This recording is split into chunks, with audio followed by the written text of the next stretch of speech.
are greeted by a pop-up message asking them to download an installer for Java runtime or an antivirus solution, triggering the deployment. Today, we're facing an unprecedented array of data breaches, hacking attempts, and surges in digital crime. Why is there such a widespread amount, and how little is noticed in our everyday lives? Malware, dark sites, brute forcing, zero-days, script kiddies, and nation-state hackers are all on the rise. Learn more about the threats we face and gain a bit more knowledge than yesterday. Hey everyone, another episode of Exploit Brokers is coming to you now. Hey guys, what's up? It's Lauda. We're going to be talking about a new Python malware that is coming out. So in an article by TheHackerNews, quote, new Python variant of Chase malware targets banking and logistics industries. What does that mean, right? Let's jump into it. That was the article title, and rightly so. There is a banking malware known as Chase, that is CHAES, and it's essentially malware that looks like it's going after banking and logistics industries, but the article quotes, it has undergone major overhauls from being rewritten entirely in Python, which resulted in lower detection rates by traditional defense systems, to a comprehensive redesign and an enhanced communication protocol, infosec said in a new detailed technical write-up shared with TheHackerNews. So, TheHackerNews has been talking back and forth with a company or an entity known as infosec that has done some malware research on the new Chase malware, and whatever happened, the malware actor has apparently rewritten the entire app in Python, and based on what I've read about the article, is doing something like a Python Windows executable from the looks of it. So for those of my readers who aren't super familiar, Python is a scripted language. What that means is you write it and then you execute that through an interpreter. Versus something like C, for example, C gets compiled directly down to a binary. Now, there is ways to get a Python script and bring it down to a binary, but that requires more stuff. It's not native in the sense of like, that's not the original intended way to run a Python script. But you can compile a Python down to an executable of sorts. So let's keep going. Chase first emerged in 2020. It is known to target e-commerce customers in Latin America, particularly Brazil, to steal sensitive financial information. So the Chase is a banking malware, right? So their main motivation is to steal anything that's going to make the malware actor some money, whether that's banker credentials, crypto wallets, and the article touches on that. I'll get to that momentarily. But pretty much anything that's of financial value to the attackers, that's their main motive behind this malware. So let's keep reading on. A subsequent analysis from Avast in early 2022 found that the threat actors behind the operation, who called themselves Lucifer, ooh, that's not ominous, had breached more than 800 WordPress websites to deliver Chase to users of Banco de Brasil, Loja Integrada, Mercado Bitcoin, Mercado Libre, and Mercado Pago. So what are these? These are several financial related websites, companies, and what happened was that apparently the hackers breached 800 WordPress websites. So whenever you go to a website that looks like a blog, the chances of it running WordPress is pretty high. WordPress is a free content management system that allows anyone to really stand up a blog, whether it's a company, just someone running a simple blog. They can stand up with WordPress, and that's free, right? But like anything else, WordPress has vulnerabilities, and there's things that go into it that it can be attacked, password credential stuffing. There's just ways to get into it, right? So the malware actors breached 800 websites, and they used that to deliver the Chase malware. What you can think about like that is essentially there's 800 compromised websites where at one point they were legitimate, being used for whatever, and the malware attackers grabbed those websites and they set up their payload. So that is now a bad website, not because the person intended for it to be bad, but because it got hijacked, right? It's been infected with the virus, and that virus is going to spread if you were to go onto their download and run, or there's different ways to infect from an infected malicious website, and the article actually talks about how Chase does it itself. So let's keep going. The further updates were detected sometime in 2022 when a Brazilian cybersecurity company called Tempest Security Intelligence, they actually found malware's use of the Windows Management Instrumentation, or the WMI, in its infection chain to facilitate the collection of system metadata such as BIOS, processor, disk size, and memory information. The latest iteration of the malware, dubbed $4 in reference to a debug log message present in the source code, packs in significant transformations and enhancements, including an expanded catalog of services targeted for credential theft, as well as Clipper functionalities. So to break that down, right, when you're using the Windows Management Instrumentation, that's a way to get data from the underlying machine. So the actors are essentially doing some recon on what kind of machines are being infected, right? If they're targeting businesses, businesses don't always have the latest gear.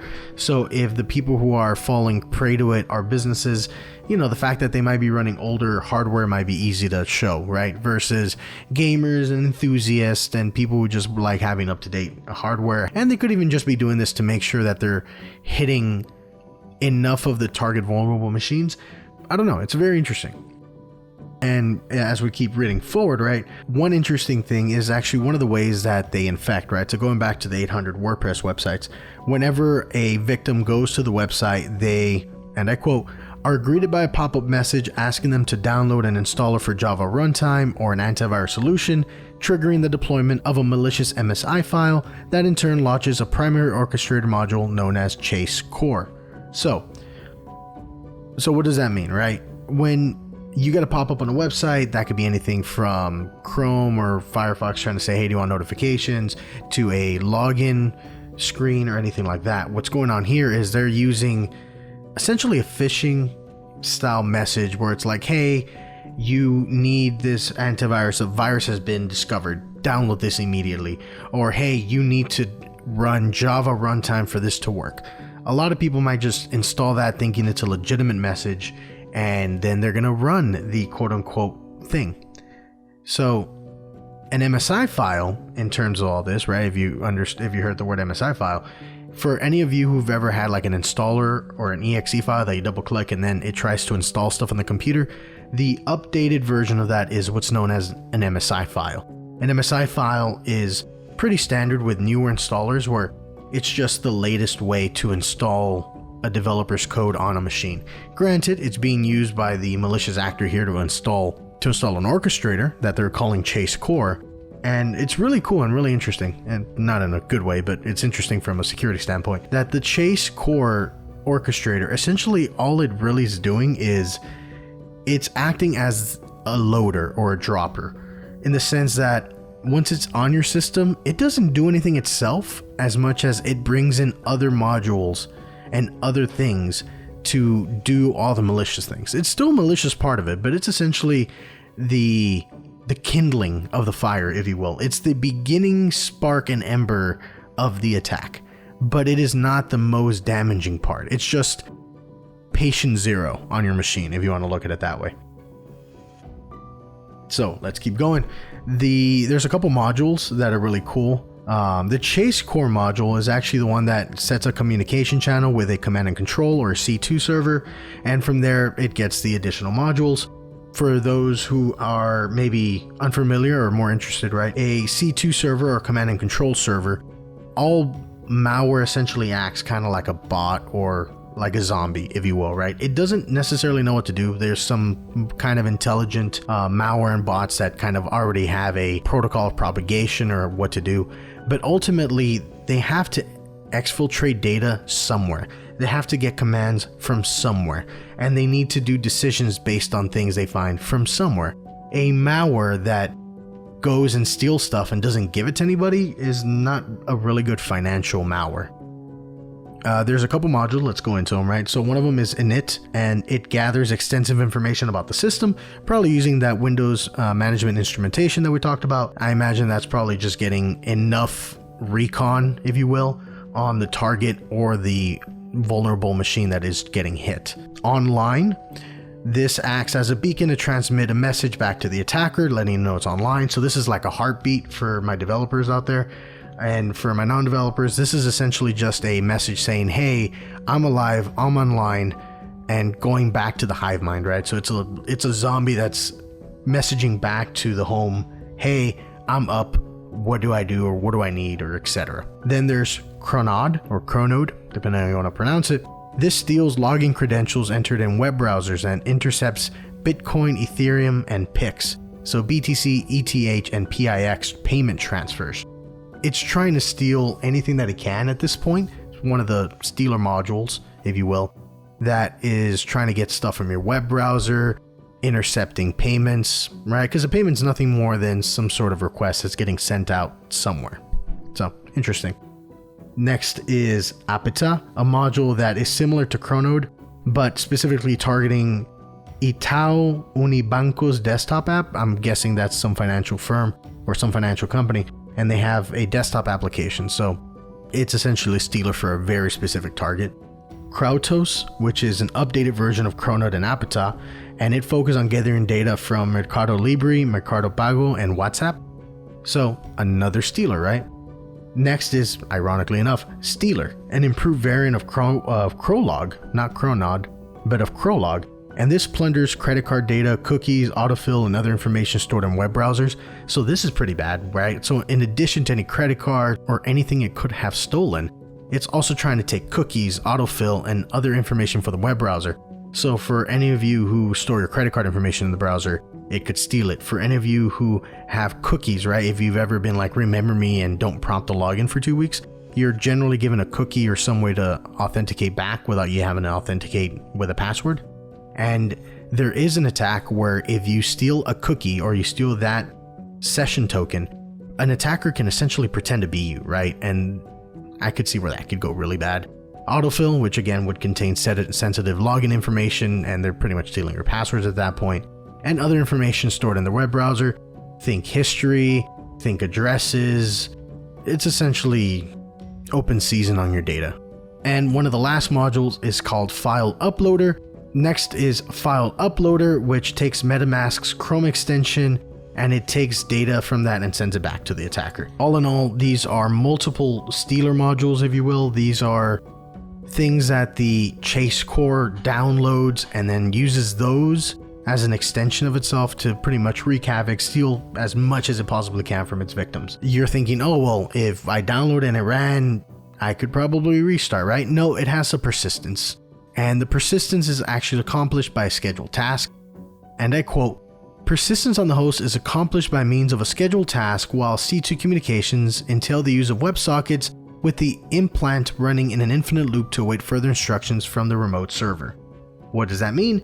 It's essentially just running forever using a scheduled task and then using something known as WebSockets, which is a modern way of doing HTTP web communication that goes pretty real time. It goes back and forth, versus before there'd be like a get or a post request and a response. This can talk back and forth, which probably is really good for exfiltrating data. One of the last points of the article that I found kind of interesting is that the Chronode module is also doing some kind of persistence on its own, much like the Chase core.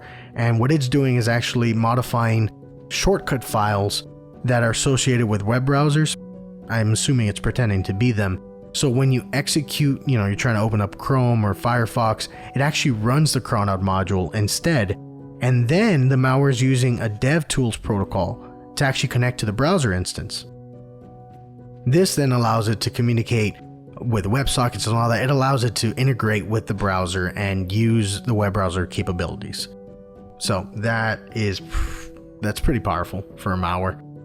Now, all this is just a little bit of what's going on with this. It's a pretty nasty malware, and the fact that it was rewritten in Python, I forgot to mention, is it seems like modern software systems or modern antiviruses don't do that well with Python. I know there was like Golang malware, and Golang malware was being bypassed by, it was just bypassing several antiviruses. It's not really good or really easy to detect it. So it seems like they're doing the same thing for Python and then making it into an executable. That it's just really interesting to see from a developer and cybersecurity perspective, where the way that they're getting past it is not obfuscation necessarily, but just writing it in a language that apparently antiviruses don't have very good insight into. We'll see where this goes. We'll keep an eye on this. It's pretty interesting.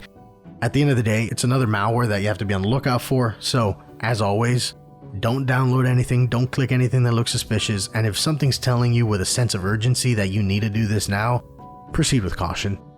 A lot of the time, it's not legitimate. But guys, this has been Lauda with Exploit Brokers. Thank you for tuning in to another episode, and I'll see you in the next one.